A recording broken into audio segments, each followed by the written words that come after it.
पहिले निरालय गो नबी पहिले निरालय पहिले निरालय गो नबी पहिले निरालय দুই কদমে চুমু খাবো দুই কদমে চুমু খাবো চরণে ধুলি মাখবো গায়ে পहिले নিরালয় সবাই নবী পहिले নিরালয় ও পहिले নিরালয় গো নবী পहिले নিরালয় দুই কদমে চুমু খাবো দুই কদমে চুমু খাবো চরণে ধুলি মাখবো গায়ে পहिले নিরালয় সবাই পहिले নিরালয় পहिले নিরালয় গো নবী পहिले নিরালয় আমার নবী কত দূরে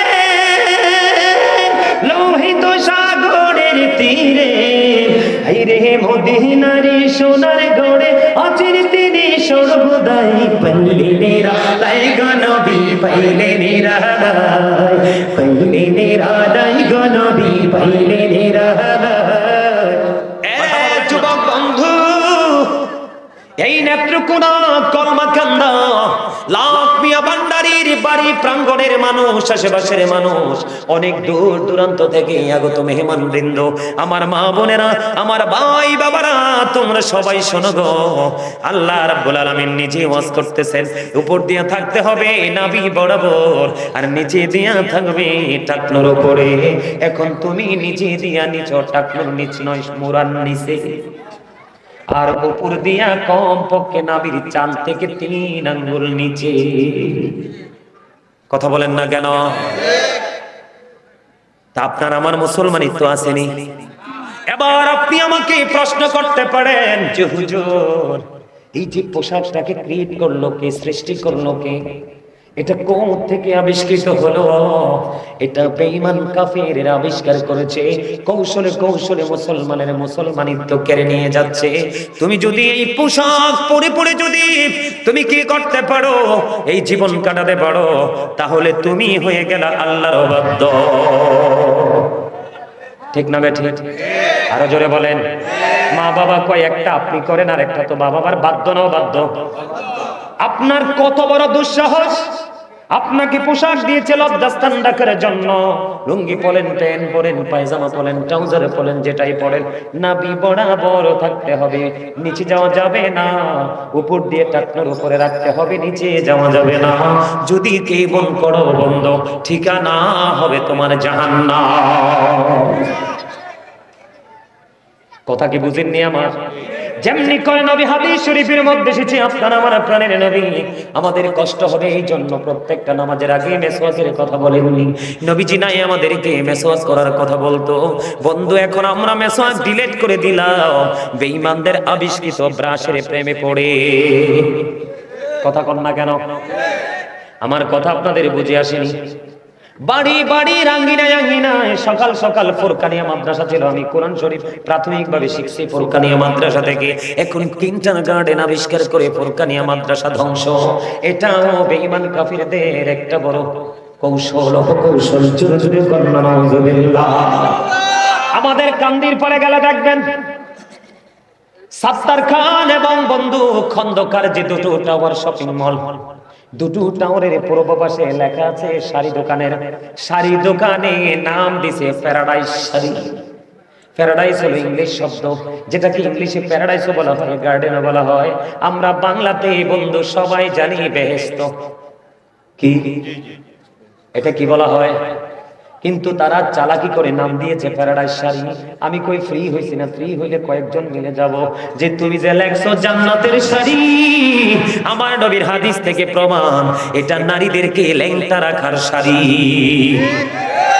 আপনার আমার প্রাণীর নবী বলেছে যে নারী পর্দা পরার পোশাক পরার পরে নারীর অঙ্গ দেখা যায় বডি দেখা যায় ওই নারী কখনোই পোশাক পরিহিত নারী নয় ওই নারীটা উলঙ্গিনী বেপর্দা জোরে জোরে নাউজুবিল্লাহ জোরে জোরে কন্যা ঠিক না বেঠিক এখনকার নারীরা পোশাক পরার পরে দেখবেন ওড়নাটা দেখবেন ম্যাক্সিমাম কাপড় এটি হিন্দুস্তান থেকে আসে কথা বলেন না কেন হিন্দুস্তান কি আমাদের বন্ধু না শত্রু মুসলমানকে সুযোগ পাইলে পাখির মতো গুলি করে দেয়, মসজিদ ভেঙ্গে ভেঙ্গে বন্ধু মন্দির বানায়। আবার আমরা হিন্দুস্তানের প্রোডাক্টের জন্য পাগল, ইসরায়েল পাখির মতো গুলি করে করে মারছে বন্ধু, অনিদ্রায় মারছে, পানিতে ভিজিয়ে মারছে, বাসস্থানহীন ভাবে মারছে ফিলিস্তিনের মুসলমানকে। আমরা এখনো পর্যন্ত ফিলিস্তিন ইসরায়েলের পণ্য বয়কট করতে পারি না। কথা বলেন না কেন? আমাদের মধ্যে এই কর্মগুলো আছে না নাই? কথা বলেন না কেন আছে না নাই? বন্ধু, নারীর পর্দা নাই, পুরুষের পর্দা নাই, নারী পুরুষ উভয় বন্ধু ইসলাম বিদ্বেষী হয়ে ইহুদি নাসারাদের সংস্কৃতি প্রতিদিন প্রতিনিয়ত লালন করছে, আর দুজনের মাধ্যমে আসছে সন্তান। আসে কি আসে না? আর জোরে বলেন না। আল্লাহর হাবিব কিয়ামতের আলামতের মধ্যে অন্যতম মিউজিককে বলেছেন। আল্লাহর হাবিব বলেছেন কিয়ামতের পূর্বক্ষণে গান বাদ্যযন্ত্র বেড়ে যাবে। এটাও বন্ধু ইহুদিদের একটা রুলস এর মধ্যে আছে, এটা তাদের রীতিমতো একটা সংস্কৃতি। ঠিক কিনা বলেন? আরো জোরে বলেন না ঠিক না বেঠিক? আরো জোরে বলেন না ঠিক না বেঠিক? The music and musical instrument will be increased. গান বাদ্যযন্ত্র বেড়ে যাবে, এটা কিয়ামতের অন্যতম আলামত। এই হাদিস শরীফের মধ্যে এসেছে, আল্লাহ রাসূল বলেছেন পানিতে জমিনে পানি দিলে যেমনি ফসল জন্ম হয়, নোংরা শব্দ দ্বারা মিউজিক অ্যাড করে যে গানটা তৈরি করা হয়, এই গান এই হৃদয়ে নোংরামি সৃষ্টি হয়। কথা বলেন না? আজকে কি আমরা আপনার বাচ্চা কাচ্চা গানের পাগল না? আয় আমার দিকে তাকান, কোন হুজুরের গজল দিলে ওয়াজ দিলে আপনার বাচ্চা ঠান্ডা হবে না। যখন মিউজিক লাগাই দিবেন বাচ্চা এক নিমিষে ঠান্ডা হয়ে যায়। বলে হুজুর সমস্যা কোথায়? আপনি আসার সময় মিউজিক বাজাই আইছেন ছেলের বাড়িতে, ছেলেও যখন বউ আনার জন্য বউর বাড়ি গেছে তখন তিনিও ব্র্যান্ড পার্টি মিউজিক দিয়ে গেছে। কিরম হয়েছে বিষয়টা জানেন? আমার দিকে তাকান। আপনি বৃক্ষ মেলায় গেছেন গাছ কেনার জন্য, মানে সুস্বাদু ফল কিনবেন, এখন যাইয়া চোখে পড়ছে আপনি কি তুইছে আজকে থাক থাক ভাই ভাই প্লিজ তারে দমকাইও না, এটা তার দোষ না, এটা মেশিনের দোষ, তারে দমকাইও না। আমি তারে কইছি ভাই রাগ করো না ভাই, রাগ করো না। ওরা অনেক গরিবপুর থেকে আসছে, ওরা মেহমান। বাড়াই দিলে কুদি ভাই, বাড়াই দিলে কুদি। আমি আল্লাহকে জোরে জোরে কইতে আছি, আপনারা কি বুঝেন না কথা? আমি আমার সর্বোচ্চ দিয়ে কথা বলছি, আমি কিন্তু অসুস্থ, কিন্তু কেন জানি স্টেজে ওঠার আগে মানে মন মানসিকতা সব ভালো হয়ে গেছে। আলহামদুলিল্লাহ কর না, আরো জোরে। আমি একটু বলি, বাজারে যে গেছে মিষ্টি মিষ্টি ফলের চারা আনবো, সে বাগান তৈরি করবো, মানে হঠাৎ করে তার চোখ গেছে তেঁতুলের চারার দিকে, বুঝছেন? এখন হে তেঁতুলের চারা দেখছে, এটার গেটআপ দেখে সে তেঁতুলের চারার প্রেমে পড়ছে। তবে এটার কিনা লই আইছে, বাইতে সুন্দর উর্বর মাটিতে লাগাইয়ে দিছে। কি করছে? লাগাই দিছে। এটা তো নাইচা বড় হইছে, কীটনাশক জৈব সার দিছে, তো মাটির উর্বরতা বাড়াই দিছে, অনেক তো তাড়াতাড়ি বড় হয়ে গেছে। আর কলপ টলপ দই না, তো এনে তাক ধা তেঁতুল ধরে গেছে। তেঁতুল ধরার পরে লম্বা লম্বা তেঁতুল, আর মালিক তো দেখে খুশি, বায়ু ভাই পাকছে, কামড় দিয়ে দেখি এমন চুপকার চুল টুল সব খালাই গেছে। এখন গাছের তলে বইয়ে বইয়ে আল্লাহ, আমি তো মনে করছিলাম এক গ্রাম ধরবো। কি ধরবো? আল্লাহ কয় বেকুবে কয় কি তুমি তো মিস্টেক করেছো। কোথা থেকে? শুরু থেকে। কি থেকে? আরে জোরে, কোথা থেকে? শুরু থেকে। এই যে একটু আগে আমার ভাই আলাউদ্দিন জিহাদিরে যে দিয়েছেন বৌজমের কালচারটা, দুষ্কার। আরে দুষ্কার, আল্লাহ রাসূল বলতেছে সুন্দরী বেয়াদবের চাইতে ইসলাম বিদ্বেষীর চাইতে কান কাটা বাদি দাসী অনেক ভালো। আপনি তো গরিবের মেয়ে আনতে যাবেন না, আপনি যাবেন 10 লাখ যেখানে পাবেন সেখানে। কথা বলেন না কেন? তো আপনি তো 10 লাখ কাবিন দেন নাই, নাক ফোরাইছেন। বড়ুইটা আপনার নাকি দিয়ে ছাইরা দিছে, বর্ষিটা কোথায়? বড়ুই সিবা। আপনারা কি করেন? সিবা মেয়ের বাপ্পার কাছে অন বাইতে আনছেন, হেউড়ি তো কাম টাম করতো না, গার ফাঁক দিব। আপনিও সব দিতে যাইতেন না, কারণ হেউড়ির গোড়া শক্ত করে হেউড়ি জানে যে ক্যাশ পেমেন্ট দিতে হবে। কোর্টে গেলে ইচ্ছা করে দিলেও আপনি 10 লাখ, হেউড়ি যদি ছেড়ে যায় তারপরে কোর্টে গেলে কি 10 লাখ। হেউড়ির গোড়া শক্ত হইতো না, হেউড়ি নাচতো নাকি আপনি নাচবেন? এই আপনি সমস্যা করতেছেন, আপনি বুঝেন না। আবার মেয়ে বিয়ে দিয়েও যন্ত্রণা ভোগ করতেছেন কেন? আপনি যেমন ঠিক তেমন লেভেলের মানুষের কাছে যাবেন, বা একটু উঁচু লেভেলের মানুষের কাছে যাবেন। গরিবের ঘরে সুন্দরী কিউট মেয়ে হয়েছে, এই জন্য কোটিপতির ছেলের কাছে দিয়েন না। কারণ সমাজের মধ্যে ম্যাক্সিমাম অভিশাপ হলো বড় লোকের ছেলে মেয়ে, তাদের মধ্যে কোনো কলঙ্কের ভয় থাকে না। ঠিক কিনা বলা? এই জন্য আমি বলি the rich are not always happy, ধনীরা সব সময় সুখী নয়। The poor are born to suffer, গরিবরা জন্মগ্রহণ করেছে দুঃখ ভোগের জন্য, যদিও দুঃখ ভোগের জন্য পৃথিবীতে তারা সাফার করে, কিন্তু আল্লাহ রাসূল বলতেছে ব্যতিক্রম কথা কিনা কিনা নফস, প্রকৃত ধনী হলো আত্মার ধনী। রাসূল বলেছেন ওরা অলওয়েজ হ্যাপি, অল টাইম তারা সুখী। কারা? আল্লাহকে যারা ভয় করে, আল্লাহ তাদের জন্য সুসংবাদ দিয়েছে দুনিয়ার জীবনের এবং পরকালের জীবনে। আল্লাহ রাব্বুল আলামিন বলতেছে আপনারা তো সাধারণ মানুষ, আপনারা মুক্তি পাবেন কিভাবে? অসুস্থ হলে ডাক্তার লাগে না? কথা কয় না, তোমরা কথা বলতে হবে তো, কারণ এই জবান তো, এই জবান দিয়েছে আল্লাহ কাজে লাগানোর জন্য। এই আল্লাহ রাসূল, আল্লাহ বলেছেন তোমরা আমাকে স্মরণ করো, আমি তোমাদেরকে স্মরণ করব। এখন স্মরণের কিভাবে স্মরণ করবেন, এই স্মরণের সমাধানটা হাদিস শরীফের মাধ্যমে আসছে। কিসের মাধ্যমে? আল্লাহ রাসূল বলেছেন, সরকারে মদিনা তিনি বলেছেন জিকির জবান দিয়েও করা যায়, অন্তর দিয়েও করা যায়, তবে জবান এবং অন্তর দুটো মিলে যে জিকির করা হয় ওটা হলো সবচেয়ে উত্তম জিকির। আল্লাহ রাসূল আরো বলেছেন তোমরা যখন জিকির করবে এমন ভাবে জিকির করো লোকে দেখলে যেন তোমাদেরকে পাগল করে। ইয়া আইয়ুহাল্লাযীনা আমানু যকুরুল্লাহা যিকরান কাসীরা ওয়াসাব্বিহুহু বুকরাতাও ওয়াসীলা। আল্লাহ রাব্বুল আলামিন ঈমানদারদেরকে ডেকে ডেকে বলতেছেন বেশি বেশি করে জিকির করো, সকাল তো সন্ধ্যা আল্লাহর পবিত্রতা ঘোষণা করো। ফাযকুরুল্লাহা কিয়ামান, দাঁড়িয়ে দাঁড়িয়ে জিকির করো, ওয়াকুউদান, বসে বসে জিকির করো, ওয়ালা যুনুবিকুম, শুয়ে শুয়ে জিকির করো। তারপরেও জিকির বন্ধ করা যাবে না, কারণ ওই যে বললাম আপনি যখন জিকিরের জন্য হেঁটে হেঁটে আসবেন আল্লাহ আপনার কাছে দৌড়ে আসবে। তার মানে হলো আপনি যত দ্রুত আল্লাহর কাছে যেতে চান, আল্লাহর জিকির, আল্লাহর স্মরণের মাধ্যমে আল্লাহ তারও আগে আপনাকে ধরা দিবে, তার মানে আপনাকে আপন করে নিবে। সুবহানাল্লাহ বলেন না? এই জন্য আল্লাহ রাব্বুল আলামিন জানিয়ে দিয়েছেন join with my dear people, come to my paradise. Allah বলতেছেন তোমরা আমার প্রিয় লোকেদের সাথে যুক্ত হও, কাম টু মাই প্যারাডাইস, আমার জান্নাতে চলে আসো। তার মানে আল্লাহর কোরআনের ভাষা হলো ফাদখুলি ফি ইবাদি ওয়াদখুলি জান্নাত। চমৎকার না? তাহলে আলেমদেরকে ভালোবাসলে লাভ না লস? সত্যিকারের লাভ আপনি হাসিল করতে পারবেন, ফায়দা লুটতে পারবেন যদি আপনি আলেমদেরকে হৃদয় থেকে ভালোবাসতে পারেন। আর আলেমদেরকে ভালোবাসার মানে কি? রাসূলের দিদার পাওয়া। কি পাওয়া? আর রাসূল পর্যন্ত পৌঁছানো মানে কি? আল্লাহকে রাজি। আমরা আল্লাহ ওয়ালা হওয়ার প্রত্যাশা নিয়েই তো রাসূলকে খুঁজবো, তাই না? কারণ আল্লাহ বলেছেন মাইয়ুতির রাসূলা ফাকাদ আতাল্লাহ, একেবারে সবার মুখস্থ আয়াত, তাই না? কথা বলেন। এখন আল্লাহ যেখানে আমরা রাসূল সম্পর্কে আল্লাহর বাণী শুনেছি সেখানেই শুধু রাসূলের সাথে মধুর সম্পর্কের কথা শুনেছি, সম্পর্ক ছিন্নের কোনো কথা শুনিনি। আমার ভাই আলাউদ্দিন জিহাদি সাহেব যে বলছেন, উনি কি আপনাদের কাছে রাসূলের সাথে কোনোভাবে সম্পর্ক ছিন্ন করার কোনো সিম্পটম এক মিনিটের পাইছেন?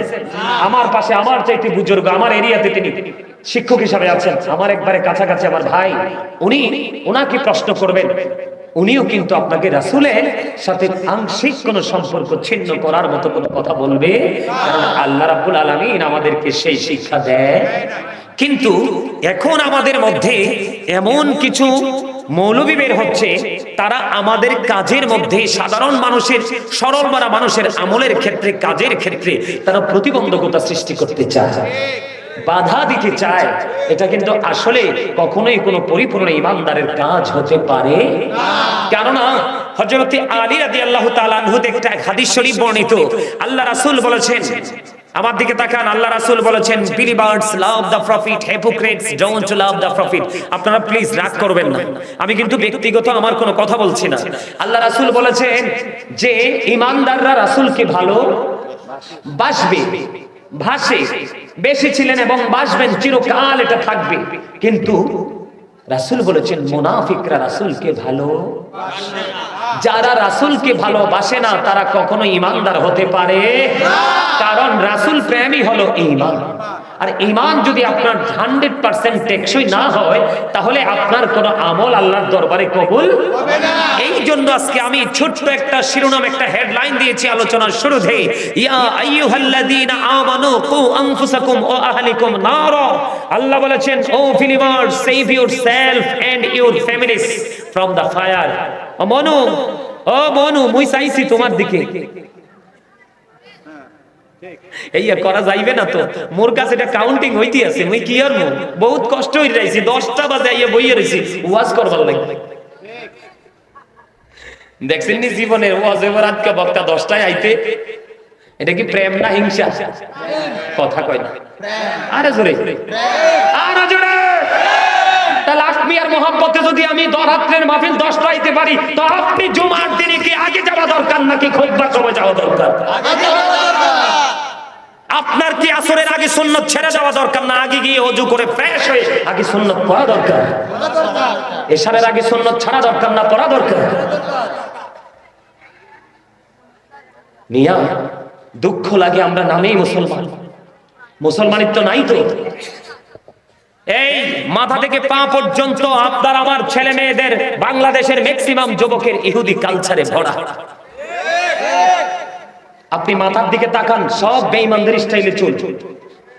আপনি সেলুনে গিয়ে দেখেন কোন ইমানদারের কোন ফিকচার নাই। ফিকচার আছে কার? সব ইহুদিদের। কার? ওখান থেকে আপনি যেই ফিকচারটাই চুজ করেন, অথচ আল্লাহ বলতেছে ইন্নাল কাফিরিনা কানু লাকুম আদুওয়াম মুবিনা। আল্লাহ বলতেছেন the heretics are the eternal enemy of the believers. ঈমানদারদের প্রকাশ্য শত্রু হলো বেঈমানেরা। এখন এই বেঈমানদের জন্য আল্লাহ বরাদ্দ করছে জাহান্নাম। যুবক, তোমরা যে চুলটি কাটলা, একদিন মসজিদের ইমাম সাহেবকে খতিব সাহেব জিজ্ঞাসিনি, হুজুর মাথার স্টাইলটা দেখেন তো, আল্লাহ তো এটারে গোল বানাই করছে, এটারে আমি টেডাক্কা বানাইছি, ঠিক আছে? যাও নাই, কারণ আলেমদেরকে দেখলে হিংসার নজরে তাকাও, কারণ এরা দেখলে দোষ ধরে। আসলে এরা দোষ ধরে না, তুমি দোষ করো বিদায় চোখে পড়ে। আহারে কথা কয় না, শব্দ দূর বলে গেছে। একটু পরে বিরিয়ানি আইতে আছে, মই বইয়া রইছি, আল্লাহ বিরিয়ানিটা হোক, সবাইরে দিয়া দোয়া করে এক লাখ আপনাদের সাথে আমিও যাবো। কি কর? আমার কথাগুলো একটু সিরিয়াসলি নিবেন। মাথা থেকে পা পর্যন্ত কার কালচার?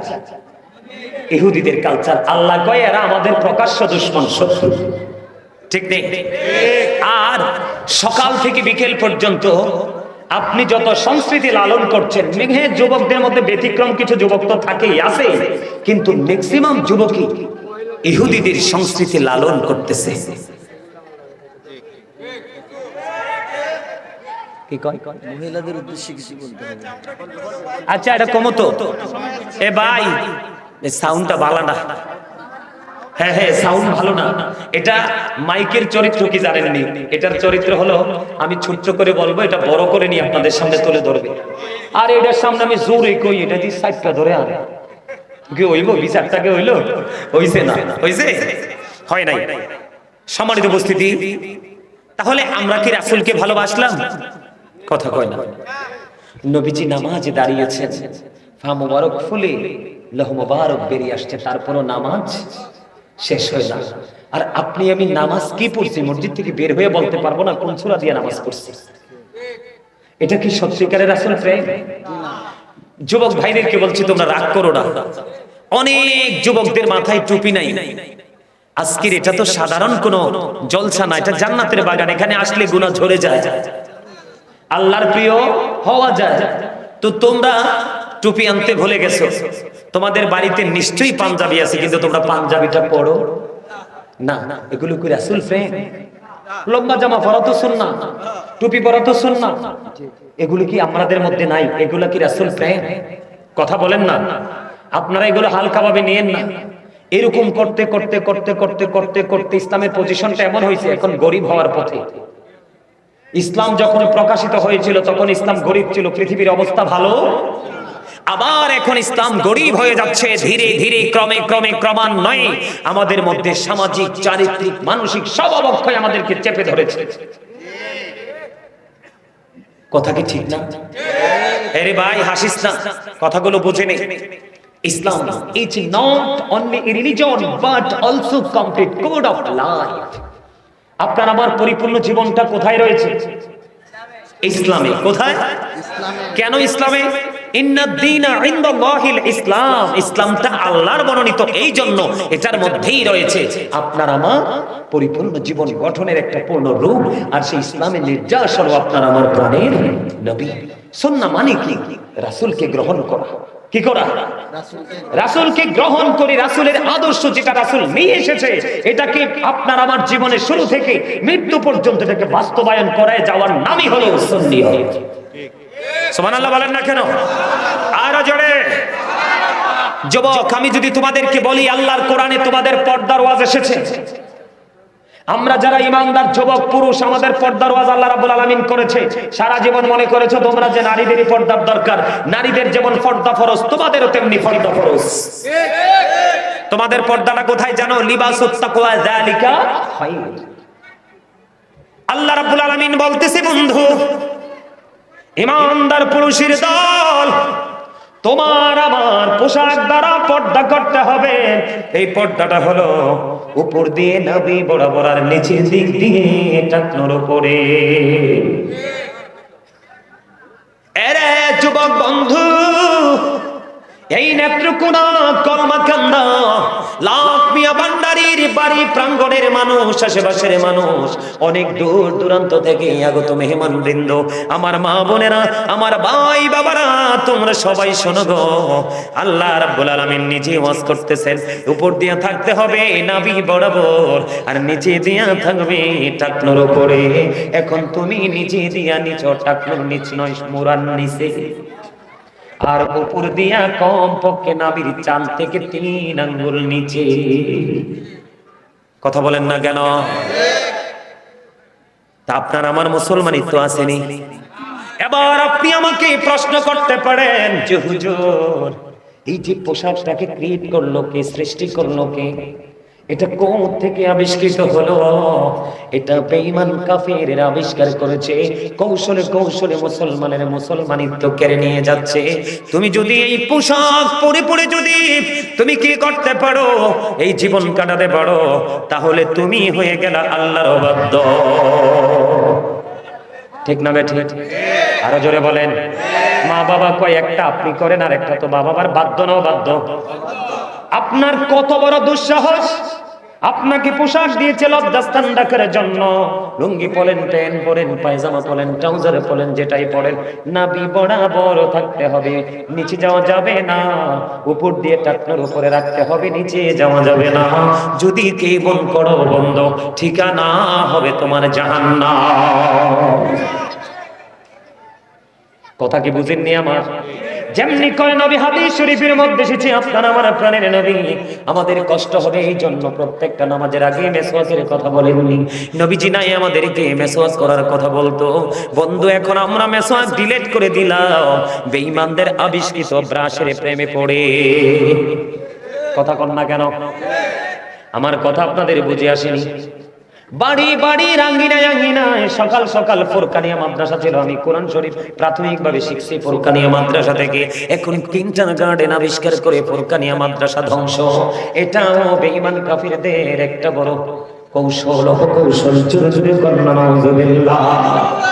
আমাদের কান্দির পরে গেলে দেখবেন সাত্তার খান এবং বন্ধু খন্দকার যে দুটো টাওয়ার শপিং মল, দুটো টাওয়ারের পূর্ব পাশে লেখা আছে শাড়ি দোকানের। শাড়ি দোকানে নাম দিছে প্যারাডাইস শাড়ি। প্যারাডাইস হলো ইংলিশ শব্দ, যেটাকে ইংলিশে প্যারাডাইসও বলা হয়, গার্ডেনও বলা হয়। আমরা বাংলাতে বন্ধু সবাই জানি বেহেশত। কি এটা কি বলা হয়? কিন্তু তারা চালাকি করে নাম দিয়েছে প্যারাডাইস শাড়ি। আমি কই ফ্রি হইছি না? ফ্রি হইলে কয়েকজন মিলে যাব। যে তুমি যে লেখছো জান্নাতের শাড়ি, আমার নবীর হাদিস থেকে প্রমাণ এটা নারীদেরকে ল্যাংটা রাখার শাড়ি। আপনার আমার প্রাণীর নবী বলেছে, যে নারী পর্দা পরার পোশাক পরার পরে নারীর অঙ্গ দেখা যায়, বডি দেখা যায়, ওই নারী কখনোই পোশাক পরিহিত নারী নয়। ওই নারীটা উলঙ্গিনী বেপর্দা। জোরে জোরে নাউজুবিল্লাহ। জোরে জোরে কন্যা ঠিক না বে ঠিক? এখনকার নারীরা পোশাক পরার পরে দেখবেন ওড়নাটা, দেখবেন ম্যাক্সিমাম কাপড় এটি হিন্দুস্তান থেকে আসে। কথা বলেন না কেন? হিন্দুস্তান কি আমাদের বন্ধু না শত্রু? মুসলমানকে সুযোগ পাইলে পাখির মতো গুলি করে দেয়, মসজিদ ভেঙ্গে ভেঙ্গে বন্ধু মন্দির বানায়। আবার আমরা হিন্দুস্তানের প্রোডাক্টের জন্য পাগল, ইসরায়েল পাখির মতো গুলি করে করে মারছে বন্ধু, অনিদ্রায় মারছে, পানিতে ভিজিয়ে মারছে, বাসস্থানহীন ভাবে মারছে ফিলিস্তিনের মুসলমানকে।